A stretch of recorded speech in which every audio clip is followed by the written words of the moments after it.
हे गड म्हणजे फक्त लढाया नाहीत, ती महाराजांची युद्धनीती सांगतात, त्यांचं धाडस दाखवतात. आणि सागरी किल्ल्यांचं काय? महाराजांनी नौदलाचं महत्त्व ओळखलं होतं. अगदी. त्यासाठीच तर सिंधुदुर्ग आणि विजयदुर्ग यांसारखे किल्ले निवडले आहेत. अभेद्य आहेत ते.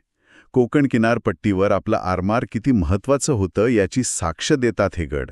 अच्छा. त्याशिवाय पन्हाळा आहे, अनेक ऐतिहासिक घटनांचा साक्षीदार. मग लोहगड, राजमाची हे सह्याद्रीतले महत्वाचे किल्ले, घाटमार्गांवर लक्ष ठेवणारे.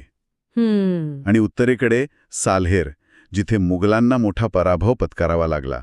आणि तो हरिहरगड, त्याच्या त्या वैशिष्ट्यपूर्ण पायऱ्यांसाठी ओळखला जातो. म्हणजे ही फक्त किल्ल्यांची यादी नाहीये, हे तर संपूर्ण स्वराज्याच्या लष्करी, प्रशासकीय आणि भौगोलिक रचनेचं चित्रच उभं करतं. डोंगर, समुद्र यांचा संरक्षणासाठी कसा